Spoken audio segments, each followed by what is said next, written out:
gusto mo ng mas komportabling hiking and camping experience, at kung gusto mo na protektado ka sa mga lamok or ahas, at kung gusto mo ng may peace of mind ka against dengue, lalo na ngayon tag-ulan dito sa ating bansa, para sa iyo itong mga Nitecore products na i-review natin.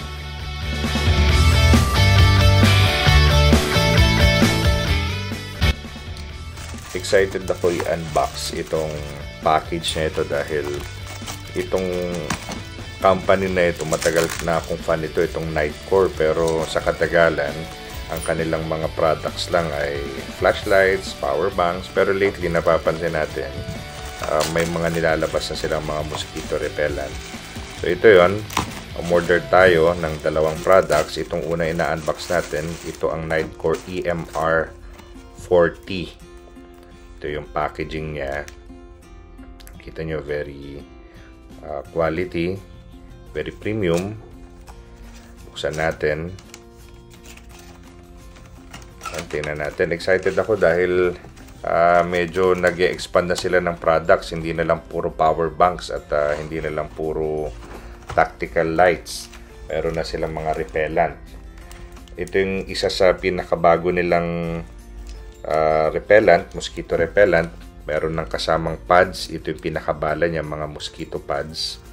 Para sa EMR 40, may kasama na rin cable type C to type USB-A. Ito yung pinaka device, very compact, very rugged, premium na premium yung dating. May clip din sa likod, kaya pwede mo itong isabit kung saan, as point of comparison sa AirPods Pro, para meron kayong basehan. Talaga napakaliit, napaka-compact. Itong susunod na ina-unbox natin ay from Nitecore din, EMR 25. Ito yung mas mataas ang battery capacity at mas maraming features. Tingnan natin yung loob ng package. Naka-hard shell case si EMR 25. Alam natin na premium ang loob ng product. Yung pinaka-product kung naka-hard shell case yan. Kaya fan na talaga ako dati pa ng Nitecore. Kaya may mga ganito tayong flashlight from Nitecore. Sa tagal ng panahon, fan na tayo ng kumpanya na yan. So dito sa pouch, may kasama ng manual na hindi naman natin binabasa. So itabi muna natin yan. Mayroon na ring type C to type C na cable. And we have the main device. Very similar sila ng design ng EMR 40. All black, premium, at may OLED screen. Mamaya makikita natin para saan itong provision na ito, sa ano ba yung added feature na yan ng EMR 25, bakit siya mas mahal. May kasama na ring clip sa likod just like the EMR 40, at isa pa sa isang feature na wala ang EMR 40, itong EMR 25 na de-detach yung kanyang integrated battery. So again, mamaya malalaman natin yung real life application ng ganitong setup, kung useful ba yan or gimmick lang. Sa ngayon, ikumpara muna natin side by side yung dalawang products.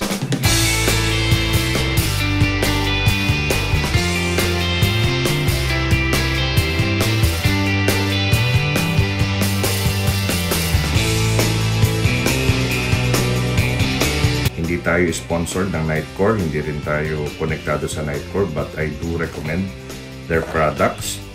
So para saan ba itong produkto na ito, no? Una, tag-ulan na dito sa Pilipinas. Alam naman natin na prone ang bansa natin sa dengue cases. Lalo na sa mga may anak dyan, nakakatakot para sa mga bata. At ito ay magandang alternative dun sa mga conventional na paraan natin. Like ganito, meron ako dito from Baygon. Ito yung sinasaksak at nagbubuga ng mist galing dito sa container na ito. Ang isang disadvantage nito, dapat lagi nakasaksak sa socket. Pangalawa, malakas yung amoy. Hindi ko alam kung gaano ka-safe yan kung parating naaamoy, at nakakahilo minsan, no? Lalo na sa mga maliliit na espasyo, nakakahilo yung amoy. Ito, hindi siya nakakahilo as in walang amoy. Okay, according sa website ni Nitecore, mayroon itong 16 feet protection zone.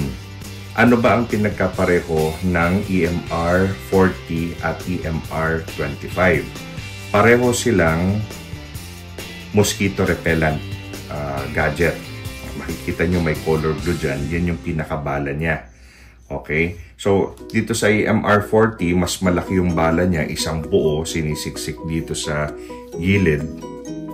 Dito naman sa EMR 25, dalawang maliit. Ay, pakita natin. Andito yung bala niya. Okay? So, bago natin tingnan to, sa pricing muna tayo. Itong EMR 40, naglalaro ito ng 2,000 pesos sa Lazada. Binili natin ang sarili nating pera. Ito namang EMR 25, around 4,000 pesos. Isa pang pinagkapareho nila, may built-in battery na ito.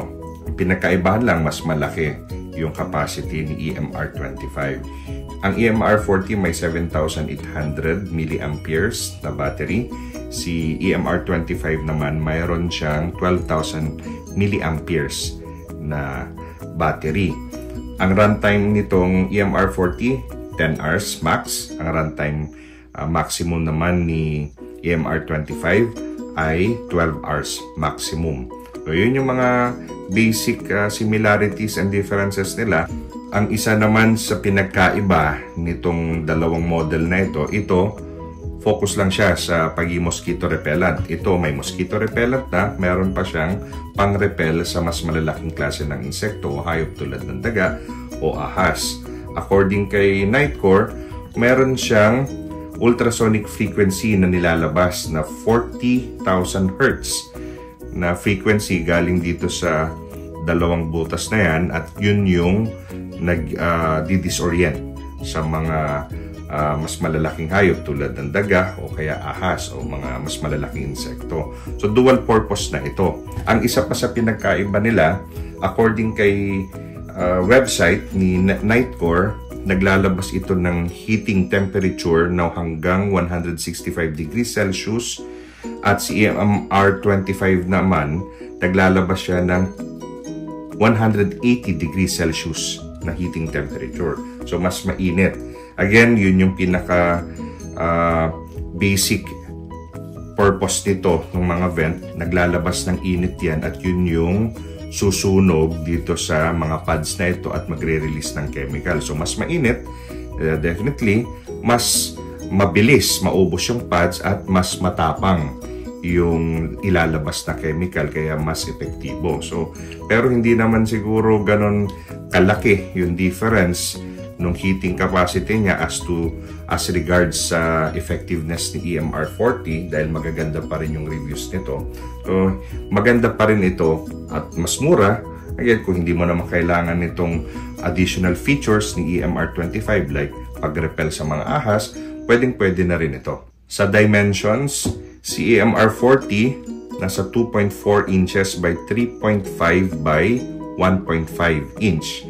Si EMR 25 kasama itong battery pack, nasa 6.5 inches by 2.2 inches by 1.6 inch. Sa features naman, unahin natin itong EMR 40. Very basic lang. May button siya dito sa gitna para makita natin yung battery level niya. So may 4 na indicator. This means fully charged itong EMR 40. Pag dalawang pindot, mag-on na yung pinaka-device. Nakikita nyo, high mode. Pag pinindot mo, lilipat sa green. Low mode naman yan. So, mas matagal yung runtime kung low mode. So, advisable na low mode ang gamitin kung nasa indoor ka. Para mas tumagal at hindi naman ganon kalakas yung hangin para ma-disorient yung protection zone. So, gagamitin, tatagalan lang din yung pindot, mamamatay na. Napakasimple. EMR 40 sa ilalim, may USB-C. Fast charging na rin ito. Puntahan naman natin. Ito, favorite ko to, EMR 25, no? Dahil very innovative nung features niya. At mayroon siyang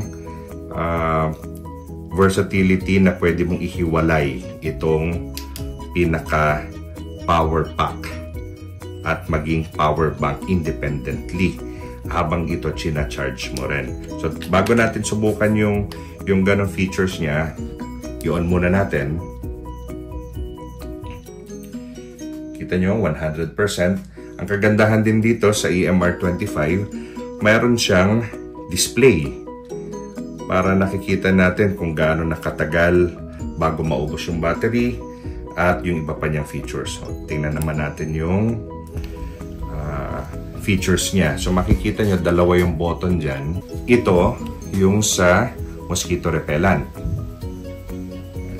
Focus lang natin. Mosquito repellent. Ito naman yung sa snake repellent. Yung ultrasonic frequency. Makikita nyo kung 10 hours yan, yung tatagal yung full battery niya. So kung sabay mong gagamitin yung mosquito repellent at yung ultrasonic. So tanggalin natin itong mosquito repellent. Ayun, nawala. So nakikita nyo yung indicator na parang wifi yung symbol, ibig sabihin na yung ultrasonic naka-on, 48 hours. Ang tagal niyan. Okay, so kung gagamitin mo kasama yung mosquito repellent, bababa ng 10 hours, slow mode. Sabay yan.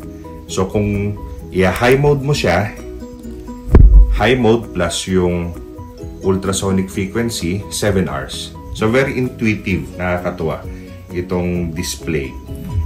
Pag tatanggalin naman natin itong ultrasonic frequency, 8 hours, high mode. Ito lang, yung mosquito repellent. So, kung ilo-low mode natin yan, mas haba. 13 hours. 13 hours, low mode, walang ultrasonic frequency. So, ang daming combination, depende sa needs mo. Balikan naman natin yung pagiging detachable nitong integrated battery ni EMR25. Nakikita nyo, naka-on yung display. Pag tinanggal mo yan, didiinan mo lang yung dalawang silver na yan. Pag diniinan mo yan at tinanggal, namamatay. Meaning, itong main device, wala talagang battery itong kasama. Ito yon, nakahiwalay. So, kung ito nalobat, habang charge mo ito, you have to have an independent power bank para magamit mo ito. So, bago natin subukan itong power pack na ito, itong pinaka-integrated battery, may kita nyo, mayroong indicator din na sarili. Si integrated battery, may power level dyan, and then may USB-C na input and output. So, pwede mo itong gamitin na power bank independently. Pero bago natin gawin yan, subukan muna natin itong ikabit sa independent power bank at kung gagana ba. So, ito yung kasamang cable na Type-C to Type-C. Saksak natin dito. On natin itong power bank. Nakita nyo 80%. So, subukan natin paganahin. Yan, may indicator na charging. So, subukan natin i-on yung device. Ayan, gumana. So, makikita nyo, walang oras na natitira dahil this device assumes na habang nakasaksak, gagana yan. Pag tinanggal mo, automatic mamamatay. At subukan natin itong snake repellent. Ayun, yung parang wifi. Again, naka-on siya. So, pwede mong gamitin itong device basta may power bank ng kasama. Ayan. Gamit mo yan. On lang natin siya. Ito naman, itong pinaka-integrated battery. Magagamit ba ito as power bank independently? Tingnan natin. Saksak natin. Meron ako ditong flashlight din from Nightcore. Subukan natin i-charge gamit tong integrated battery ni EMR25.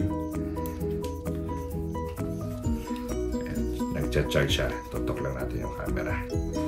Ayan, nagcha-charge. Gamit itong integrated battery ni EMR25. Kaya nakakatawa, napaka-versatile at maraming combination yung paggagamitan. At kung makikita nyo, itong power bank na ito, itong integrated battery, 12,000 milliamperes ang capacity. Kung titingnan nyo dito sa aking 10,000 milliamperes na Anker Mag-Go, liit na ako dito dahil saktong-sakto lang ito sa iPhone 15 Pro Max sa likod. Pero kita nyo yung size difference, oh. Ito 12,000, ito 10,000. Halos magkasing kapal lang, pero di hamak na mas maliit itong Nitecore. Actually, isa yan sa specialty ng Nitecore. Makikita nyo may mga power bank sila na pinakamaliliit, 5,000 milliamps, 10,000 milliamperes. Sila ata yung mayroong pinakamanipis at pinakamagaan na 5,000 milliamperes, yung NB5000 Air. Check nyo yun. Kaya isa yan sa specialty ni Nitecore. Additional, kung ito naman ang i-charge mo through this output din, ayan, charge mo itong pinaka battery ni MR25 gamit ang ibang power bank. Ayan. Makikita nyo, hindi lang siya nagbe-blink dahil full charge siya, pero yan yung pinaka indicator mo. Tingnan naman natin kung papaano lagyan ito. Actually, sinubukan ko na, may pads na yan.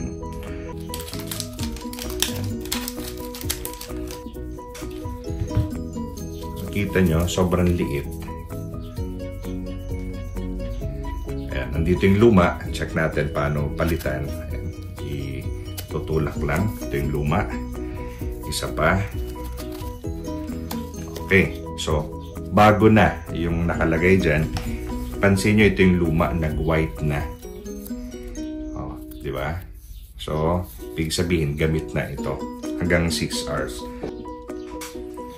Ang kagandahan, kung may dalawang device ka na katulad na ganito, pwede mo itong gamitin sa labas. Paghiwalay mo, isa sa dulo, yung protection zone ng bawat isa mag-overlap sa gitna. So, nandito yung campsite nyo, for example, yung gitna talagang well protected.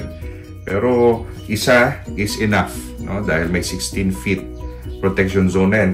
Kung ganun naman, hindi naman ganun kalakihan yung pamilya ninyo na lalabas, enough na yung 16 feet, lalo na kung nasa indoor naman kayo. Yung 11 feet na protection zone, enough na yan. Pero kung may extra budget kayo, why not? Mas malaking pamilya ninyo at nasa outdoors kayo lagi.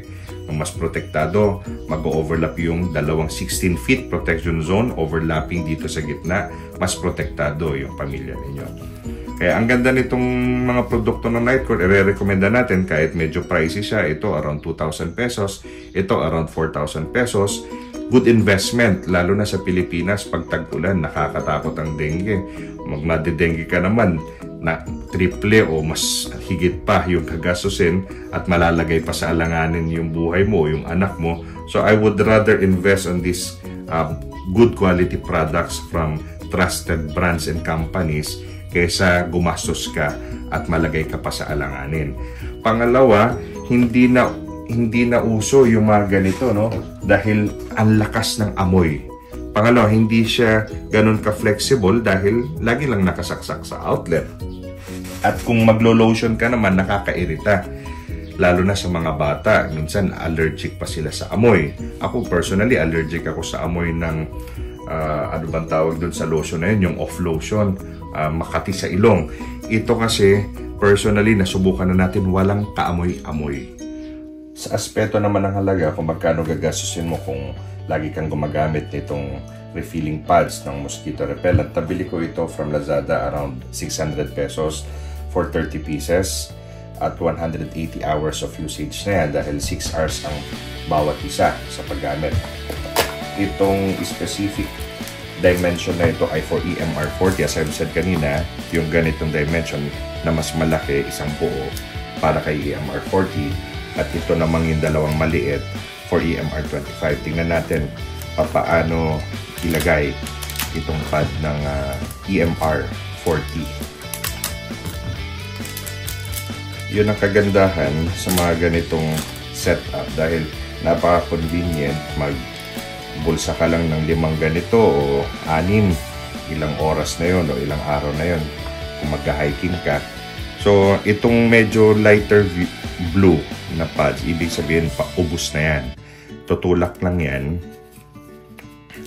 Medyo masikip lang. Ganon kasimple. Ito naman sa EMR25, yung dalawang maliit yung na-demo na natin kanina. Ganon din ang presyo nito. Kung 60 pieces, nasa 600 pesos. Kaya 60 pieces dahil dalawang maliit. Kaya ganon din yung costing niya. So 180 hours worth of pads, nasa around 600 to 700 pesos. Hindi na masama. At ito nga ganitong klaseng produkto from Nitecore, alam natin hindi ito basa-basa masisira.